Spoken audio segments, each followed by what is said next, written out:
Donc je suis très heureux de I'm very happy to say hello to our online participants. We have today Alexandra Matvichuk, who is a Nobel Peace Prize of Ukraine. Of course, we can give her a round of applause. She was a keynote speaker 2 years ago here at the Tocqueville Conversations. And we also have Kenneth Roth, professor, who could join us. Here on stage we have the Prague Senator Pavel Fischer, who's a loyal participant to the Tocqueville Conversation. He was also a candidate for the presidential elections 3 years ago in the Czech Republic. We have Andrea Bianchi, professor of International Development and Studies in Geneva. Permettez-moi de nous tous participants. Allow me to express our deep gratitude to Stephanie and Jean-Guillaume de Tocqueville, as well as the Normandy region, and Corinne Nassif and all the people involved in the organization of the Tocqueville Conversation. A few weeks ago, with Alexandra Matvichuk, we participated in the largest book fair in Kiev with thousands of people who came with their children to meet their favorite authors and to see their favorite books, maybe to have an autograph.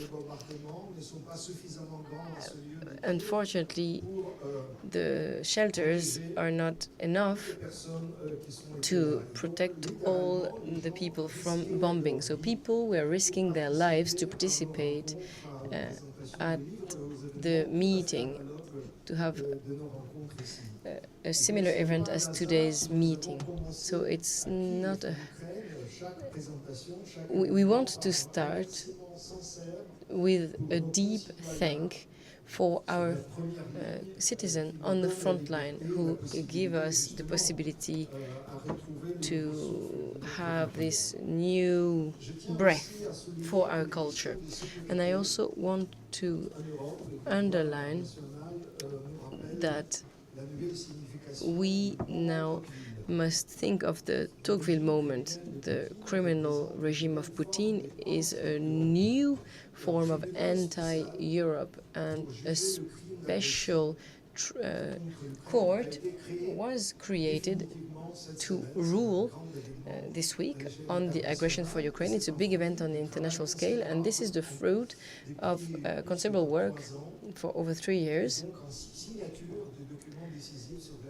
With the signature of a decisive document on creating this specific trial in Strasbourg by the head of the Council of Europe and the President of Ukraine. In our book with Laure Mondeville, When Ukraine Stands, The Birth of a New Europe, it was published in 2022, we have written that European leaders have shown how important the vital energy and the dynamism Ukraine had in this process. But it's important also to know the lethal danger that we are fighting against and for which we are paying a terrible price. We are gathered here today on the 27th of June in Normandy, and it's exactly the date of the tragedy of Doria and Elena, our friend, Panel5, Ukraine, mother of a child of 10, has documented the crimes of the occupant, and there was the prize of the George Orwell for her book, Look at Women, Look at the War. Ukraine, Unfinished Journal, which is also available in French and German. And Here in Tocqueville, in our debates, we have talked about numbers and dates, but however, we come here for faces and personalities. So I think for our theme, with the defense of international law, it's important to think of the people who help us to understand the values, the need to think of this front line for international law. The international law is faced with many challenges today, and the doubt that is spreading the aggressor as right in itself, justice as well as negative projections and pessimism on the work of courts and judges, and the resistance to this trend has become a strategic battlefield and a major issue. The demand for justice is a leitmotif of Ukraine. It's not post-war, it's a demand for the current times to save lives today. Please, and for that we must think on the challenges mentioned in particular this morning. It's true that before the MAGA revolution we were quite pessimistic regarding our society and energy. We had a feeling of quite a numb society, and it was said this morning that we were a submarine hidden underwater that could emerge all of a sudden and show its this fearsome capacity. And I think we can take this idea. And my question to the participant is the following. The special court in Den Haag, could it become an analog of this fearsome submarine playing a role in strengthening the law and the security of our continent? I will now give the floor to my colleague at my right. I already said that Andrea Bianchi is a professor of international law in Geneva and the founder of the Society of International Law in Europe. You have the floor. It's not an easy time to be an international lawyer, is it? It used to be a blessing. Can you hear me better now? Okay. So I was saying it's not an easy time to be an international lawyer these days. Maybe if I change. Yes. Is this better? Okay, so that's the mic's fault for once. It's not my own fault. And that's a very peculiar period in the history of humanity. It's a period in which the role of law seems to fade away. And I think there is one message, one fundamental message that I would like to get across the audience tonight, which worries me very much, besides the professional difficulties I might have as an international lawyer. International lawyers these days are often looked down upon.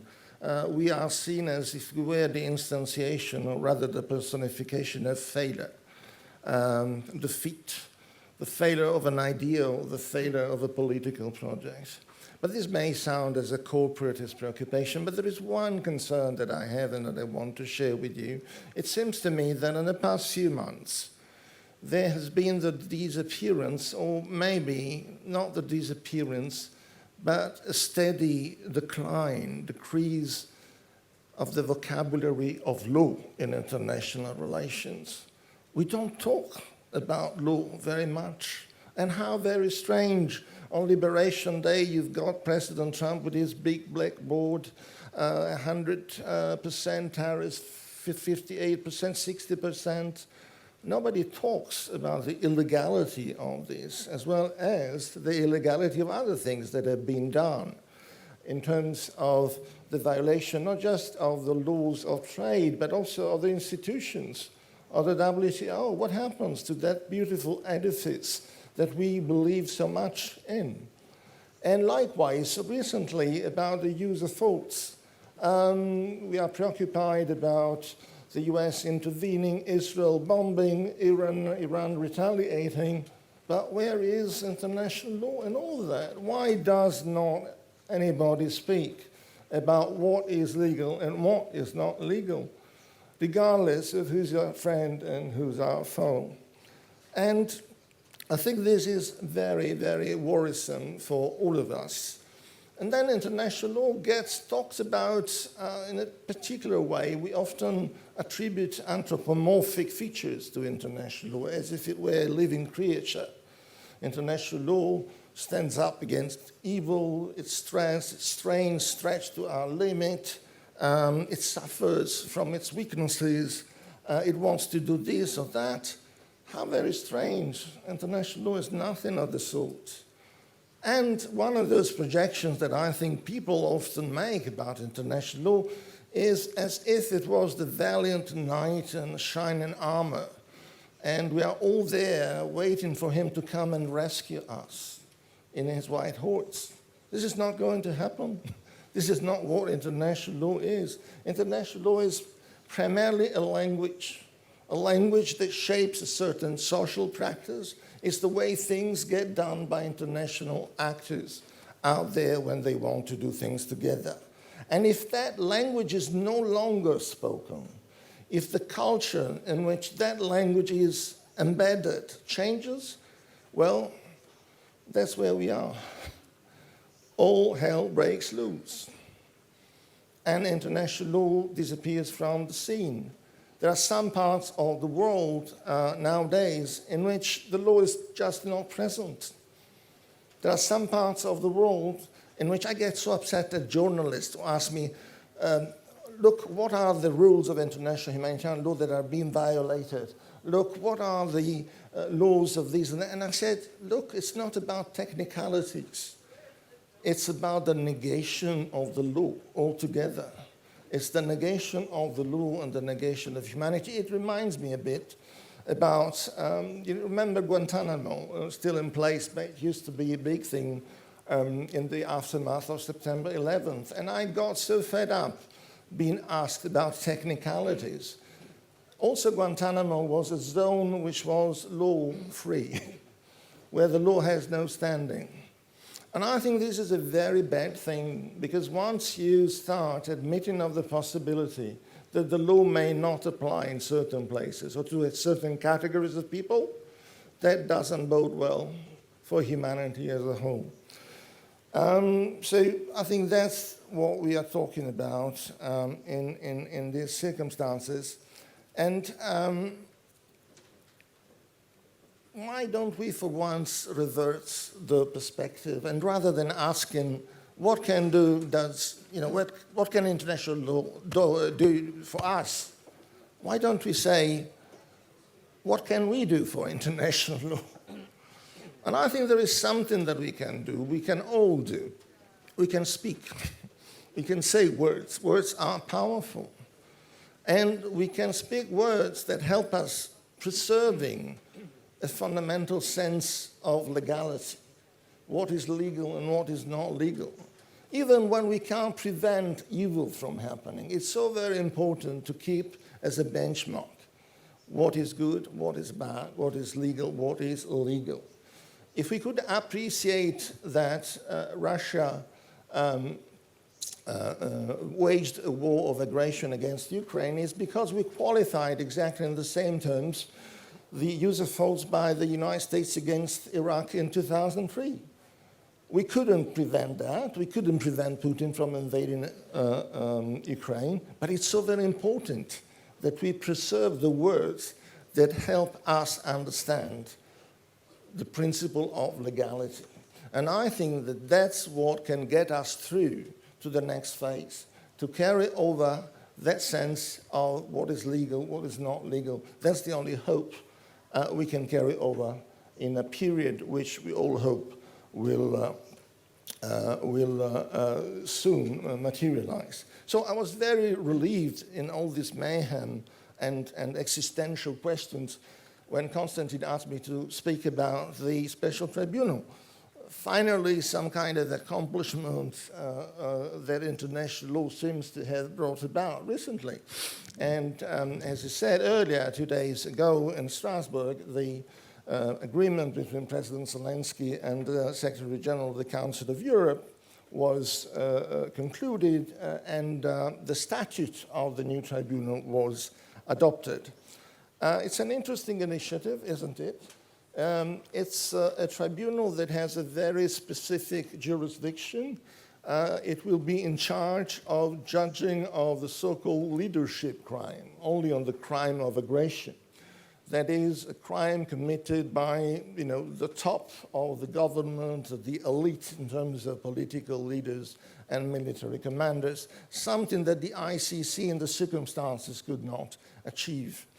And it's interesting because it comes from the European Commission with the collaboration of like-minded states and the Council of Europe. And there is some pride, let's say it, in acknowledging this. I always use a very nasty metaphor when I talk about Europe, and I say that if Europe were ever to compete for an Oscar in Hollywood, it would never be for the best movie or for the best actress. It will always be for the best supporting actress. But this time, Europe seems to be leading the way for once. And so I think it's a fairly important accomplishment. The statute of the tribunal, just a couple of words to illustrate, contains safeguards, human rights safeguards. That's the legacy of Europe, of the European Convention on Human Rights. So it provides also for the possibility of trying in absentia the leaders of the Russian Federation, if the exigencies of justice so requires, which the tribunal may freely decide. And on the highly controversial issue of immunity, it chooses, I think, the right path. It restates that no official capacity can prevent or shield people from their criminal responsibility. At the same time, it mandates the prosecutor not to do any act of constraint as long as the leaders are still in place, which I think is a sensible path forward.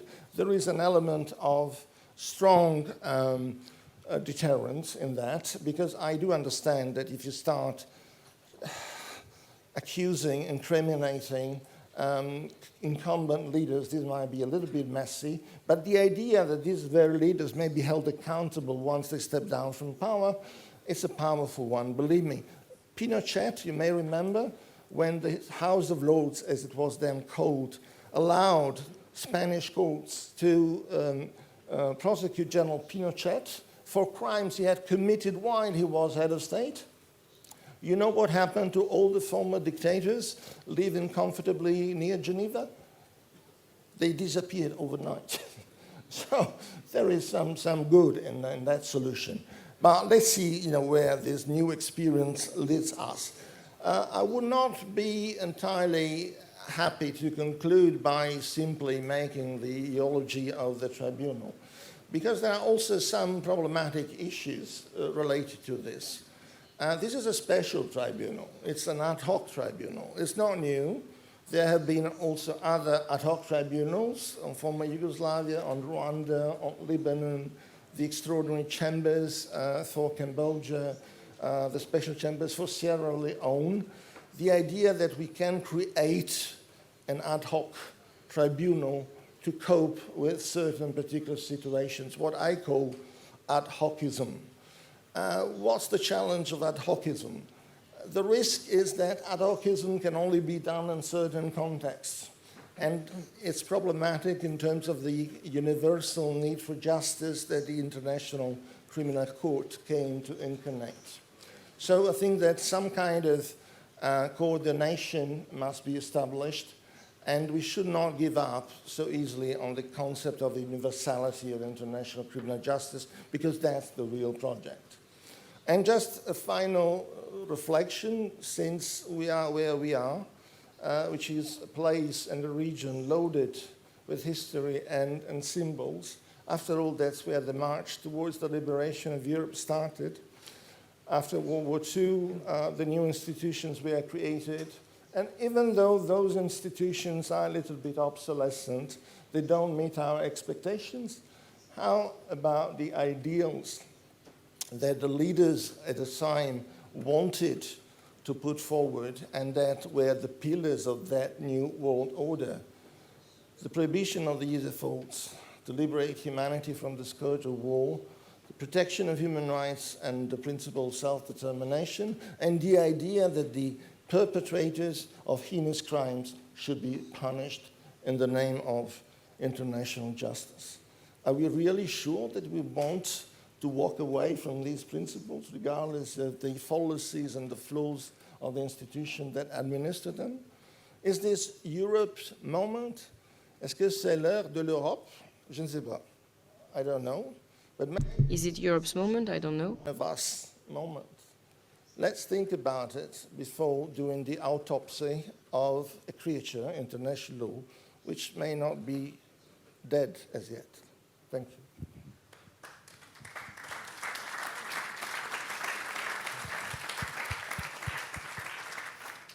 Thank you so much, dear Andrea. Grazie mille. Professor Bianchi really proposed very important vision of the whole context of international law, and specifically the special tribunal for the crime of aggression against Ukraine. And I think it will be a very important issue this year for the future and for some important decisions in Europe. And let me also give you a very small quotation of the article of Laure Montbill this morning. Elle dit que It says that Kiev is not only a victim of an aggression, but it's also a precious ally that stand and resist a Russian army that is 5 times as powerful. We're talking about the Ukrainian Sparta. And if I now look at my colleague sitting on my left, he's the president of the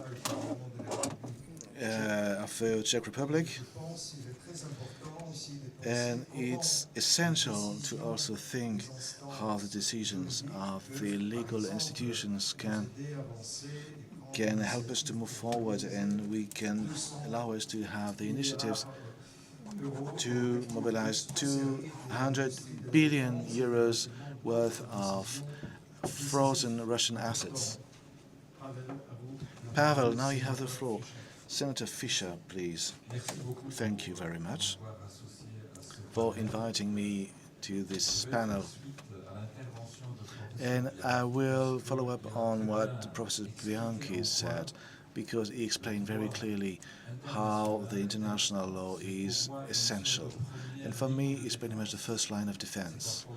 And sometimes also the last solution we can have, and something we should keep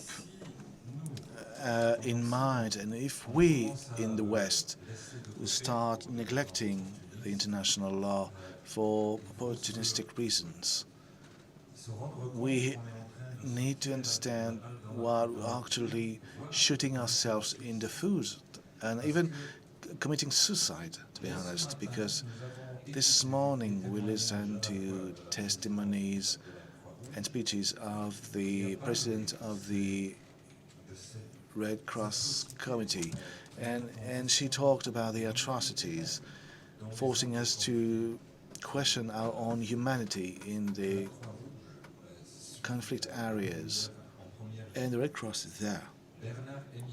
Bernard Emillet talked about the violation of human rights and humanitarian law, leading us back to the law of the jungle. And the General Douglas Luther also quoted the opening of these transatlantic treaty with 3 main values: democracy, individual freedom, and the rule of law. These are the continuity of what we do internally. So if we see that NATO refers to the international law and the Charter of United Nations, among other instruments.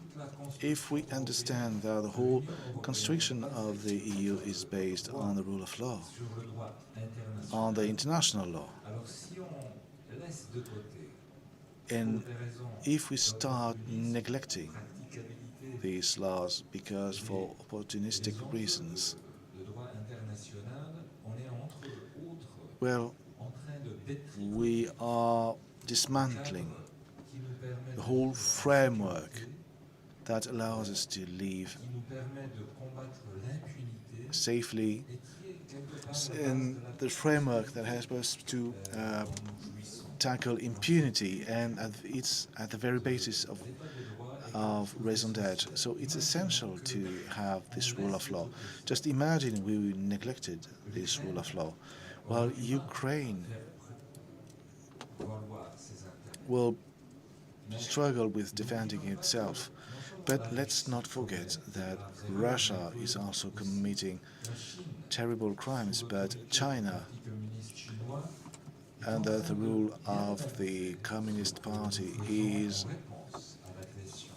thoroughly analyzing what we're doing to oppose Russia. And if one day Russia and Putin can't infringe the Charter of the United Nations, why shouldn't China do it too? It's currently threatening Taiwan with the use of force, which is also forbidden by the Charter of the UN. And we can continue in the Middle East and anywhere else. And I get the feeling that our humanity is at stake, and it's a weakness of us in these decisive moments may inspire other countries to act the same way, and we'll have problems with facing these new powers externally and internally. So, in order to conclude, I would say that a realpolitik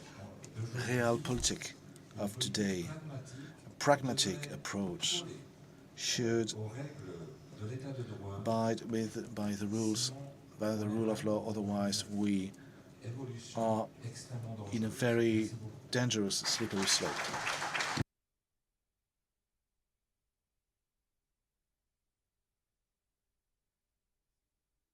Thank you very much, dear Senator Fischer.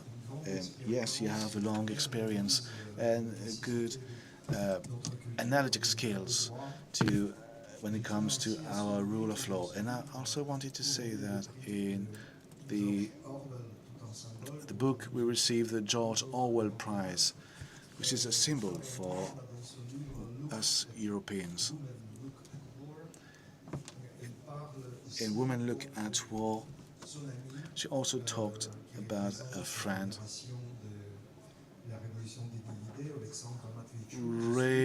representing the Revolution of Dignity, and Alexandra Matvichuk, she's the head of the Center for Civil Liberties, and she recorded thousands of testimonies with people who got tortured, raped, and she was the interviewer, and she testified before the courts, and she was an ambassador for these interviewees. And Alexandra Matvichuk, before I give you the floor, I would like to quote you. And the question, what is the main leitmotif of the Ukrainians? And your answer is justice has a huge impact on our lives. If we can start decisive legal actions, even the Russians start to understand that we may not escape their own responsibilities this time. When they understand they may be held accountable for their own decisions, even if some Russians decide to have these doubts. Well, it may be dissuasive. It may no longer infringe legal law, international laws. And since we're talking about an ongoing war, it means that by not acting decisively, and if we do act decisively, we can save thousands and thousands of lives. Thank you very much for providing me a floor. I'm a human rights lawyer, and I'm documenting war crimes in this war which Russia has launched against Ukraine. While this war turns people into the numbers, what we are literally doing, we are returning people their names, because people are not numbers, and life of each person matters. Recent months, we heard a lot about natural minerals, Russia's territorial claims, geopolitical interests, but we didn't hear about people. And it's not okay. We must return human dimension into political process. People must be first, and that's why we launched International People First campaign to start to speak more about people and human cost of this war. So just to return it to our conversation today, let me tell you one story from our database. This is a story of 10-year-old boy Ilya from Mariupol. When Russians tried to siege the city, they didn't allow International Committee of Red Cross to open green corridors and to evacuate civilians. Hence, Ilya and his mother, like other people in the city, had to hide in the basement of their house from the Russian shelling. They melted snow to have water, and they made fires to cook at least some food. But when supplies ran out, they were forced to go out, and suddenly they appeared in the center of Russian shelling. Ilya's mother was hit in her head, and the boy's legs were torn.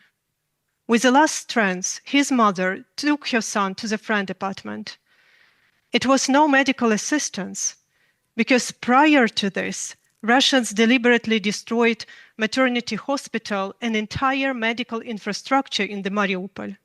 So in this friend apartment, they just lay down on a couch and hugged each other. They were lying like this for several hours. And this 10-year-old boy, Ilya, told to my colleague how his mother died and got frozen right in his arms. As a human rights lawyer, I have a simple question. How we people who live in 21st century will defend human beings, their lives, their freedom, and their human dignity? Can we rely on the law, or does just brutal force matter? The answer to this question is important not just for people in Ukraine, in Iran, in Sudan, in Myanmar, Venezuela, or Nicaragua. The answer to this question will define our common future. First, I don't know how historians in future will call this historical period, but the international order, which is based on UN Charter and international law, is collapsing before our eyes. The work of Security Council is paralyzed. Now it's easy to predict that such fires like wars will emerge more and more often in different parts of the globe because the international wiring is faulty and sparks are everywhere. Ukraine has found itself as the epicenter of the events that they will shape the world future. Because this is not just a war between two states. This is a war between two systems, authoritarianism and democracy. And with this war, Putin attempts to convince the entire world that democracy, freedom, rule of law, human rights are fake values because they couldn't protect anyone during the war.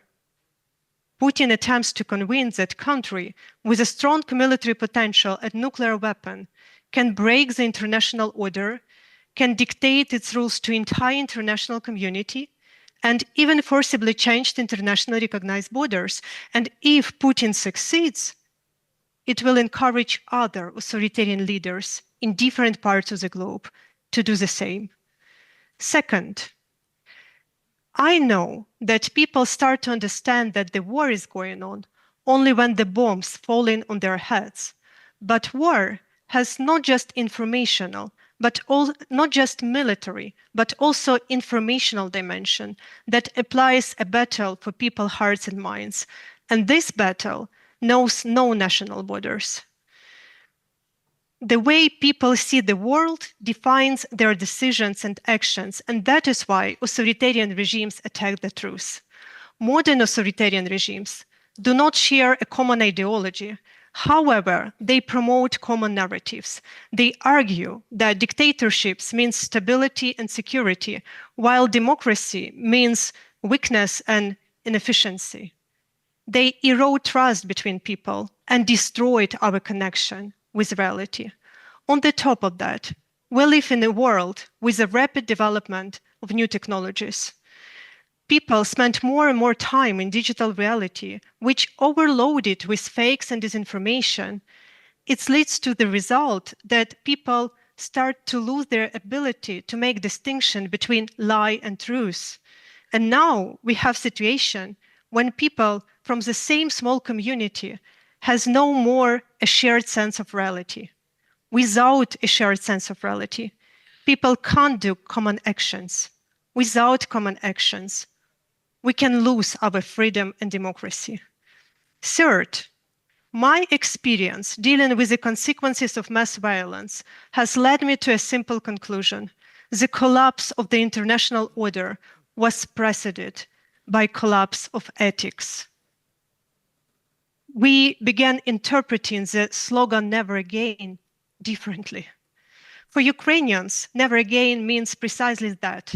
We will not tolerate evil, even if it far exceeds our capabilities. We will resist evil. We'll say never again to filtration camps, to erosion of someone's identity, to forcible extermination of the entire nation, to murder, to torture, to rape.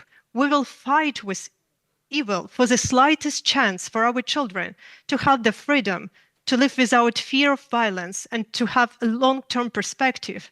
For Ukrainians, never again is more than just words. We have proven this on the battlefield.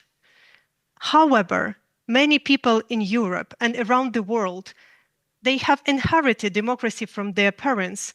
They start to take freedom and security for granted. And for them, never again means that we will never again pay a high price for our freedom.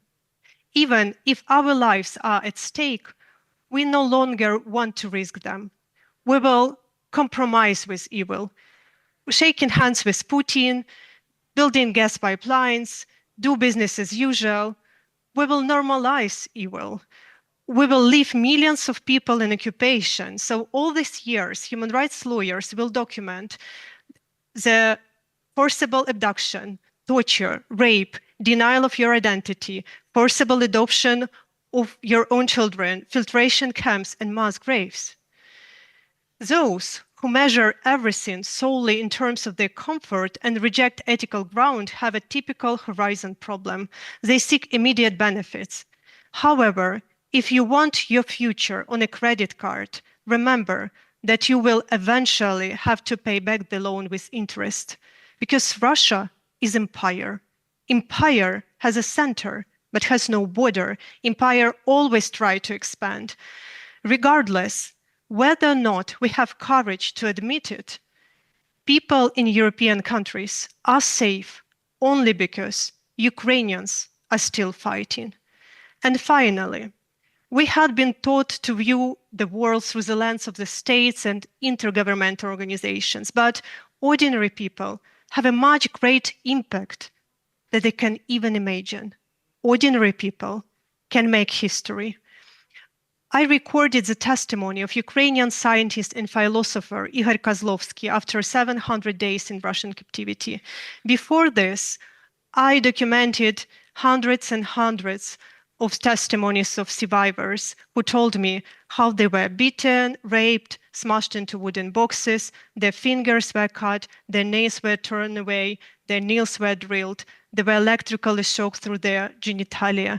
So it was little that could surprise me. However, Igor mentioned in detail that might be considered insignificant for evidence base, but it struck me. He described his daily life in solitary confinement. It was a basement room where death row inmates were held during the Soviet time. The cell had no windows or sunlight.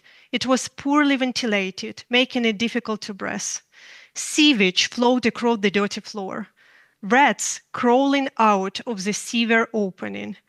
And a scientist known throughout the country told me how he gave lectures on philosophy to these rats just to hear the sound of a human voice. Legally, Igor Kozlovsky was a victim. He was abducted and held in unhuman conditions. He was tortured so severely that he had to learn to walk again. Yet, even this didn't become a reason for him to treat himself and to experience himself as a victim. The foundation of our existence is dignity, not victimhood. And dignity is action. It's not just about feeling responsible for everything that happens, it's also about doing the right things to change it. Dignity gives us the strength to fight, even in unbearable circumstances. And I want to finish with the following. Despite everything, the story of Ukraine, it's a life-affirming story because the dramatic times gives hope. Because when freedom is denied, it becomes powerfully break out through the every concrete individuals. And we still have a chance because future is not just unclear, it's also not pre-written, which means that we still have a chance to fight for future, which we want for us and for our children. And hope, it's not a confidence that everything will be fine. Hope, it's an understanding that all our efforts have a huge meaning. Thank you.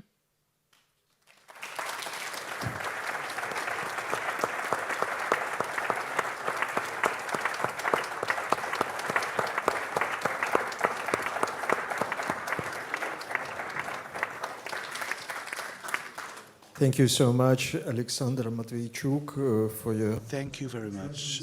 We are today with us, and we remember your keynote speech here 2 years ago, and your witness, your analysis, and your very strong commitment for this prize for freedom, and all your activity for this very simple distinction between lie and truth, and this living tradition of Hannah Arendt, Simone Weil, Václav Havel, and I think this presence, your presence here, it's a very important sign for us.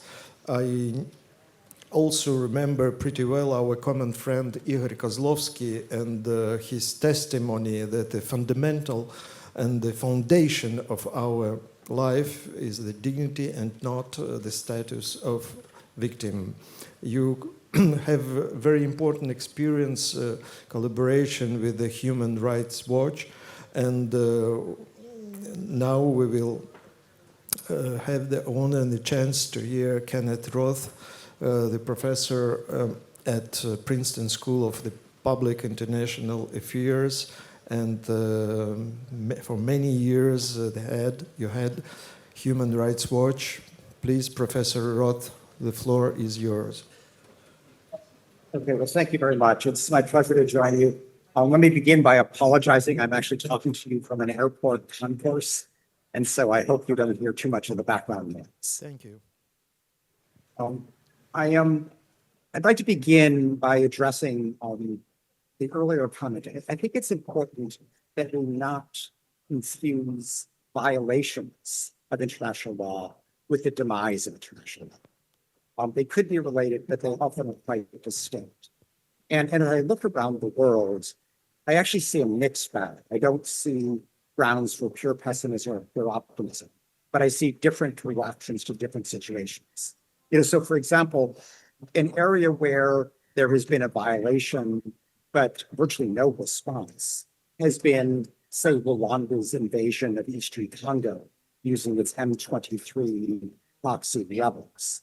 It's basically gotten away with it. Not only has there been no prosecution for the atrocities committed by these forces, but Rwanda has basically invaded a neighboring country to seize its minerals, and there's been no consequence.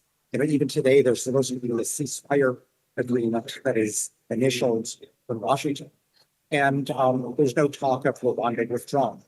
So that's an illustration of really a breakdown of international. Another example of that would be, say, when the United Arab Emirates is arming the Rapid Support Forces, that's formerly genocidal militia in Sudan, as it's committing atrocities in Darfur. Here, there's been international criminal court action against various Sudanese officials in the past, but nothing so far by anybody with respect to, say, the role of the UAE or even the current atrocities by the Rapid Support Forces. The former Biden administration imposed sanctions on a handful of Emirati companies, but that's not it. So these are examples where there has really been a breakdown in enforcement. But we should recognize that international law obviously doesn't enforce itself. It's not like in the domestic context where you can call in the police, hand them a judicial order, and they will enforce it. We all know it's not like that. It depends on governments, and indeed powerful governments, to enforce the law. So, situations where I think we have seen greater enforcement. Let me start with Gaza and then move to Ukraine. In Gaza, where clearly Israel has completely flouted international humanitarian law, it's committed genocide in Gaza. On the one hand, there has been broad international condemnation of what has happened. The UN Human Rights Council and various bodies that set up, the UN General Assembly, various governments. It's pretty clear, by the actions of the ICC, the actions of the International Court of Justice, that there is, firm denunciation of what the Israeli government is doing. The problem is that the government that could make the greatest difference here is the government that has been arming and funding the Israeli military effort, that is the US government. And the US government continues to give Israel a green light. Now, Europe could be playing more of a role here. They are finally waking up to the fact that there is an association agreement between the European Union and Israel, and that the benefits, the trade benefits under this could be suspended. So, that would be an important statement beyond, just the handful of governments, Spain, Belgium, Ireland, speaking out. So there is some movement there, but I think we have to recognize that it's not just the United States that has been greenlighting Israeli atrocities. It's also Europe.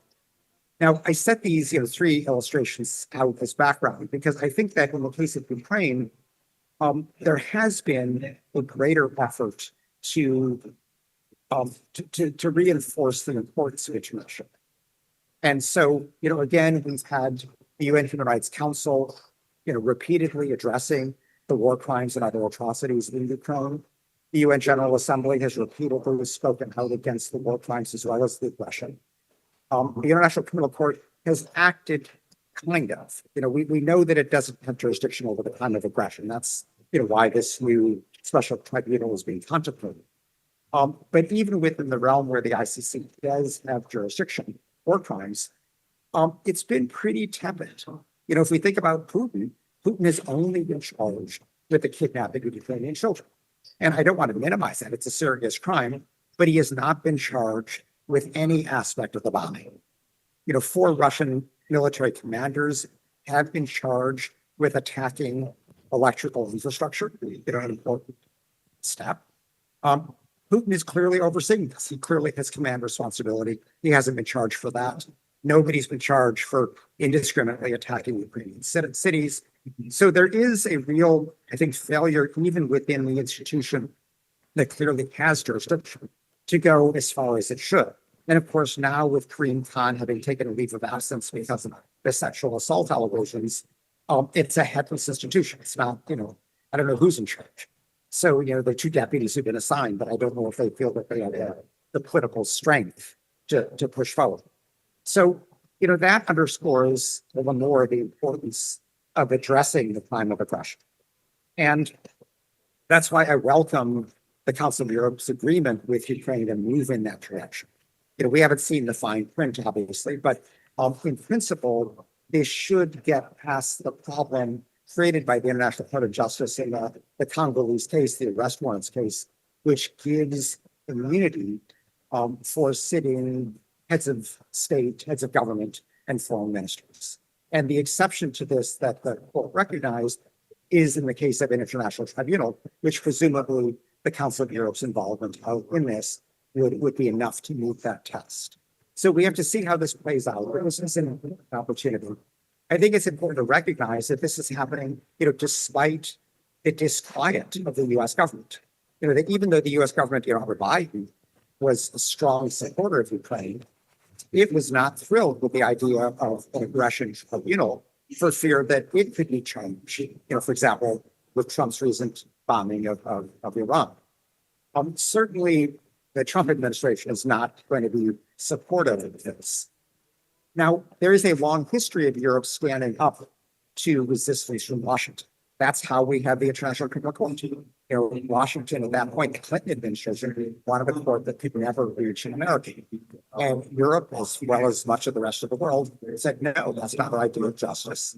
And in the end, the final vote in Rome in 1998 was 120-7 against the U.S. position for a court that could apply to anybody in principle. So, Europe played a critical role there, and it's good to see Europe standing up today, seeming to be standing up today, against this resistance to justice from Washington. Now, I want to conclude by looking forward a moment and looking at, let's assume we do get a tribunal set up. Let's assume that it can get past the International Court of Justice obstacles to prosecuting the sitting of government. What might go wrong? And one thing that I could envision going wrong is that if indeed there are peace talks that proceed, so far they've been stymied. But if there are peace talks that proceed, what will happen if Putin says, okay, I'll agree to a ceasefire, but get rid of this tribunal? Now, Europe would presumptively say no, but Trump could say, that's fine with me. I didn't want this tribunal to begin with. Now, Trump will have leverage here because the ultimate resolution to this conflict is going to require a European peacekeeping presence in Ukraine of some sort.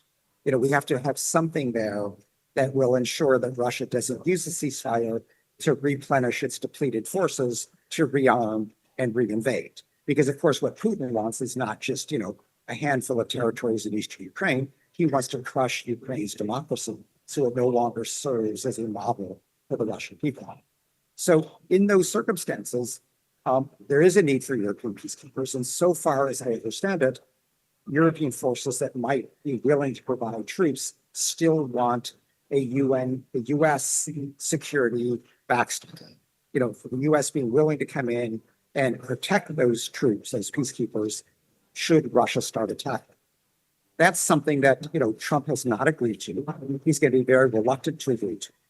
And if that is on the line, if Trump says, okay, I'll agree to that if you get rid of this tribunal, what will Europe say? And I hope at that point they have the strength of principle to say, no, we recognize the importance of prosecuting aggression. That is the heart of this crime. If we don't stop it here, it's going to recur. Putin has already shown himself, willing to flout international law with respect to Ukraine. The Baltics could be next. Poland could be next. Something that tests NATO, or Putin hopes that Trump doesn't come to the defense of a NATO member, so that the military alliance collapses.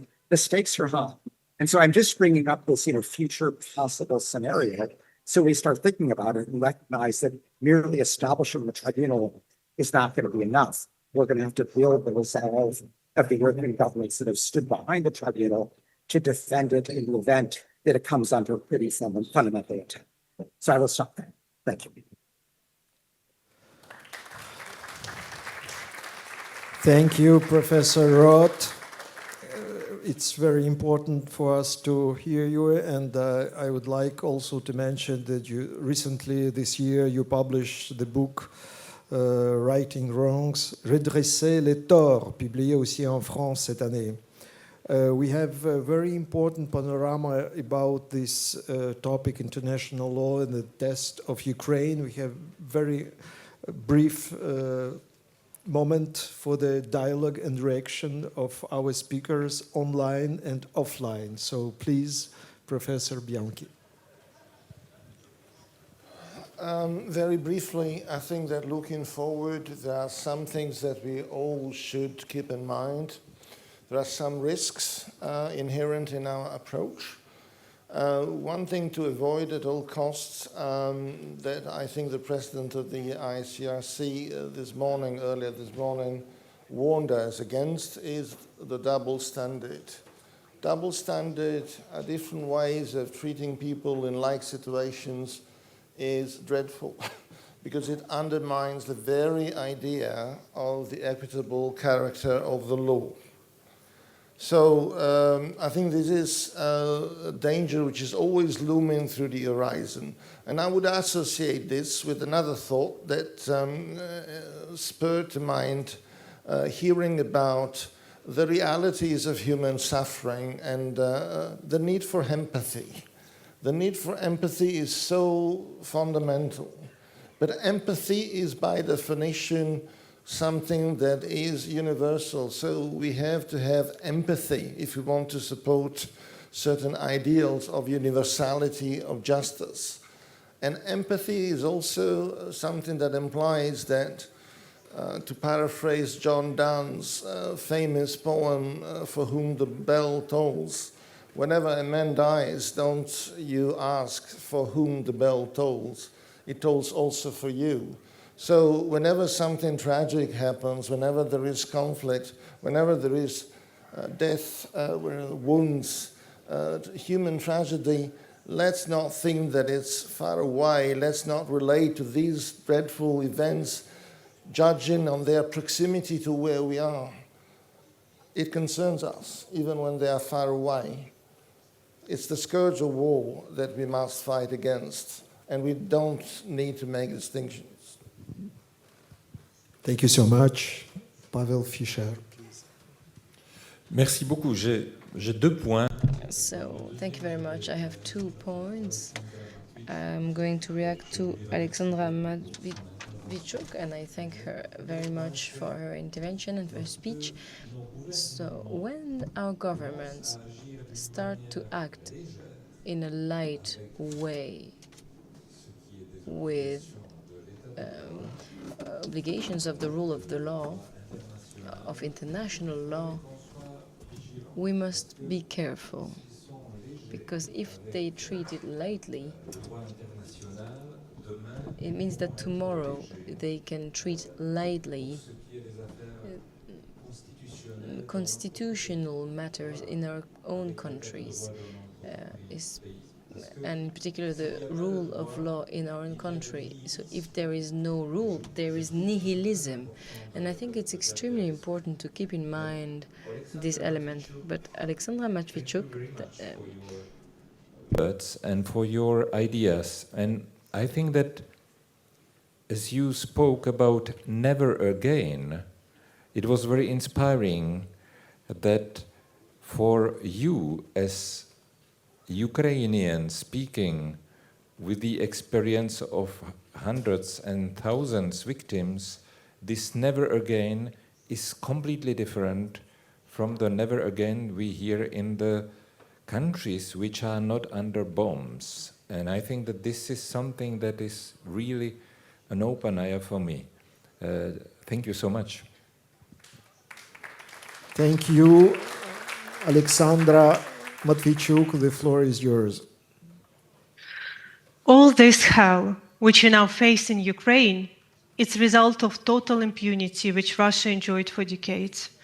Russian troops commit horrible crimes in Chechnya, in Moldova, in Georgia, in Mali, in Libya, in Syria, in other countries of the world. And they have never been punished. They believe they can do whatever they want. If we want to prevent wars in the future, we have to punish the states and their leaders who make such wars in present. It's a common sense, but in the whole history of humankind, we have only one such a precedent. It was Nuremberg trial. It was trial when Nazi war criminals were tried only after Nazi regime had collapsed. And past century, it was essential step to establish law and justice, but it said like a norma that justice is a privilege to winners, because Nuremberg trial, it was victorious court. We live in new century. We have our own historical goals. We have to make justice independent on the fact when and how the war will end. We cannot wait, and I'm glad that finally the Special Tribunal on Aggression, the official procedure, was started. And I hope that in the near future we will see how the Special Tribunal on Aggression will prosecute Putin, Lukashenko, and top political leadership and high military command and make them accountable. Because justice has not just influence to the past or to the future. Justice has a huge influence to the present. Even if part of Russians start to be doubt that probably this time they will not avoid responsibility, this doubt will be converted in chilling effect of brutality of their actions. And because we speak about ongoing war, this means that we can save thousands and thousands of lives. And let me end from the small announcement. Our partners and colleagues are present on the conference, and they have a banner with People First campaign. So if you can, please come and make photo with these banners to support our demand to return human dimension to political process.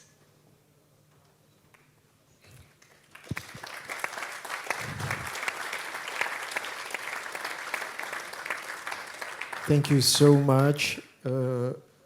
We think this another Nuremberg now will be possible, and we know about very important efforts yourself and your colleagues in this sense. Professor Roth, please, your brief reaction.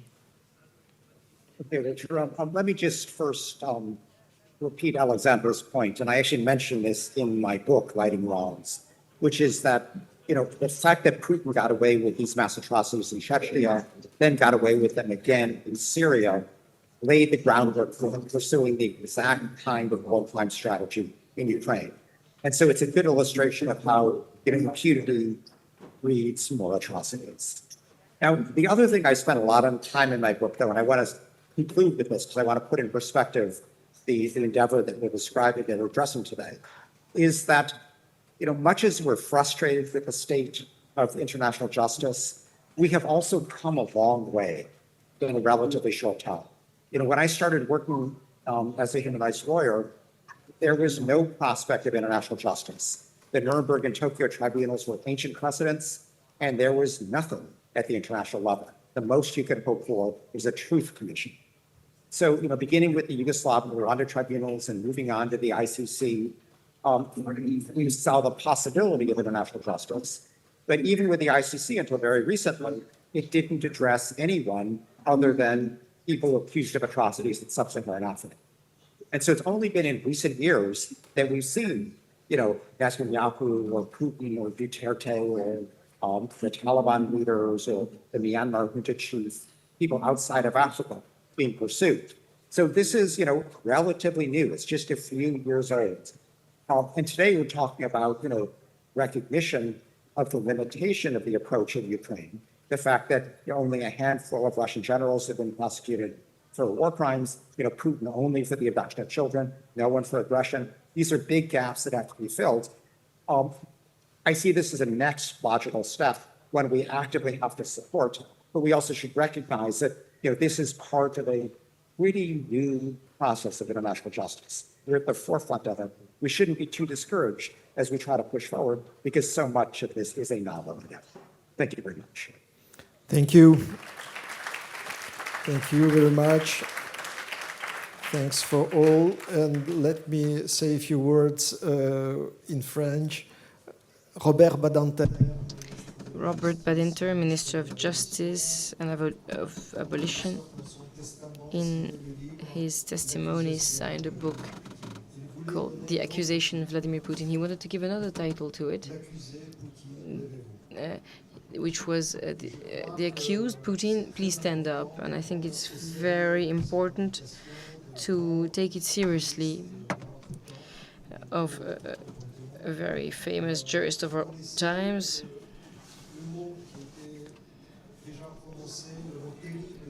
The word terrible, the terrible word of this war is the delay, which causes death every day, tomorrow, yesterday. So the question, what are the juridic, moral transformation that can change the course of this monstrous war? At the core of Europe, hundreds of millions of people have disappeared, erased. And the question asked by Elie Wiesel, and with the last quote of today, forgetting means to kill. If you forget the dead, you kill them a second time. No one is responsible. If you're not responsible for their first death, you're responsible for their second death. And the responsibility at the core of our debate on justice today, I want to underline the fact that the Tocqueville family here welcomes young people, especially in this room. We have graduated here from the College of Europe, and your promotion carries the Delors name. And you told me today that next year the promotion of the College of Europe will have the name of Victoria Amelena. In these dark times, can this star guide us along this year? Until we meet again here at Tocqueville, a deep thank you to all.